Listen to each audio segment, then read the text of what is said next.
Hi, everyone. My name is Molly Lachut. I teach history here at St. James, and I'm going to give you hopefully a very short overview of United States history for your fifth form students.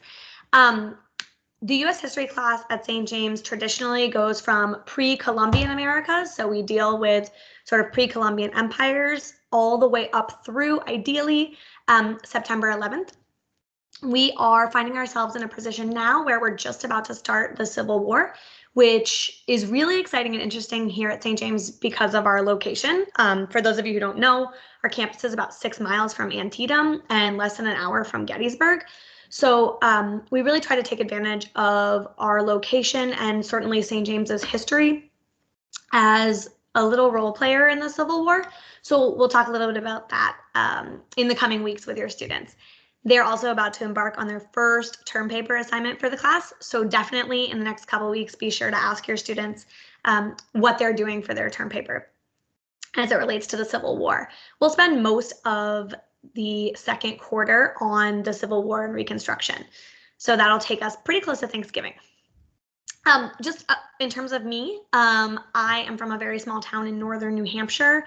I went to a boarding school in northern Vermont, but I was a day student. And then I did my undergraduate work at Kenyon College, which is a small liberal arts school in Ohio. I actually really wish we would send more students there because the transition from that setting to Hagerstown for me was really, really nice. At Kenyon, I studied history and biology. My degree is in Asian history, so much of my coursework was in modern Asia. But I have a lot of U.S. history background as well. My senior thesis was on Unit 731, which if you want to go down a Wikipedia rabbit hole, I highly recommend. Unit 731 was Japan's Human Experimentation and Biological Warfare Research Center in northern China during World War II. And if you are at all interested in World War II or Asian history or the Cold War or science or even ethics, this is a Wikipedia rabbit hole I really suggest for all of you. At Kenyon, I played field hockey and softball, which is part of what drew me to St. James. Having experienced life at a boarding school, I really wanted the ability to impact students not only in the classroom, but also on the playing field. So being able to coach field hockey and softball here was a really, really big draw for me. And I don't remember if I said this, but I've been working here for 7 years. I lived in a dorm up until this past summer, so I'm really adjusting to life outside of the dorm. In terms of specifics to American history at St. James, my class functions in 2-week intervals, so I'm actually going to go ahead and share my screen with you. So here is a sample, hopefully you can see that, of the assignment sheets that I hand out every 2 weeks. So I'm going to make this bigger. So every 2 weeks, your students, whether in person or online, will get an assignment sheet that looks just like this. What you'll see on it is the topic that we're going to study that day, and then any homework that's due that day. So they know exactly what their homework is working ahead. This isn't as relevant now that we're not playing interscholastic sports, but if we do ever get back to that, something that I think is really important for you to know is that they get these every 2 weeks, and so they can always, always, always work ahead on their homework. They always know what the assignments are. Similarly, you'll see a test on here. Your students took a test on October 9th. And I've already announced when the next test will be. So I handed this out on, let's see, the Friday before.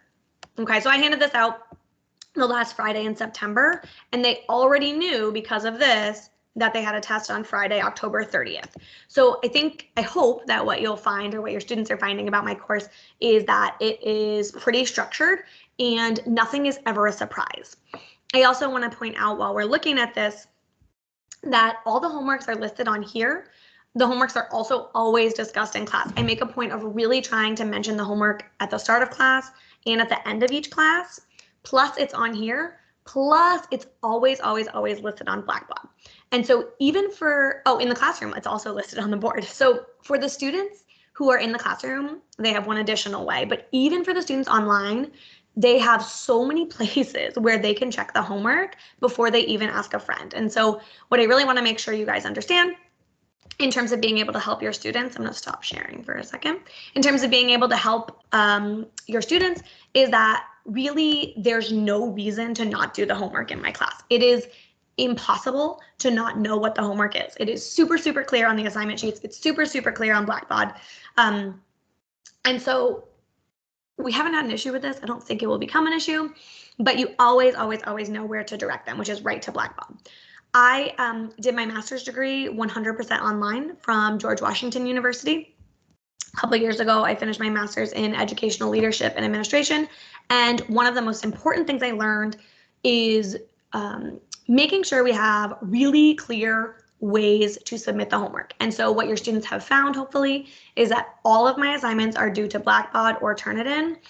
Rarely Turnitin, but occasionally.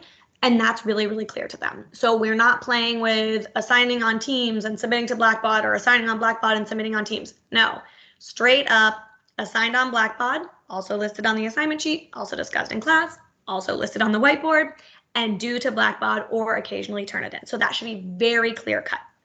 The other thing that I want to point out in this weird COVID time is that what I'm working towards, and what I really learned from doing my coursework online, is that we have to move to higher order thinking. And I've always tried that, especially with fifth formers, but it has become really, really important here. And I'm so grateful for having done my own work online, because now I know what that looks like for my students. And so an example that I can give is we're really trying to shift from memorization to actually thinking about higher order thinking.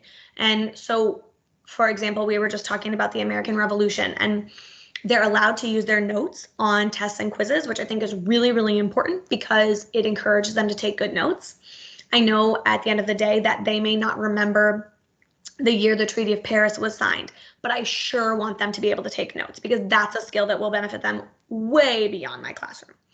So we recently discussed the causes of the American Revolution, and I am not super interested in whether or not they can just memorize or just copy their notes a list of causes of the American Revolution. Instead, what I'm really looking for is for them to move beyond their notes and be able to tell me why the Boston Tea Party is a cause of the American Revolution, or why the Enlightenment was a cause of the American Revolution. So something that I'm emphasizing is moving beyond that sort of tendency to just regurgitate what you knew, and move into processing why these things affect other things and why they're important to us today. I think that that's really all I need to point out. The one thing that I want to mention is please, please, please do not hesitate to reach out to me with any questions.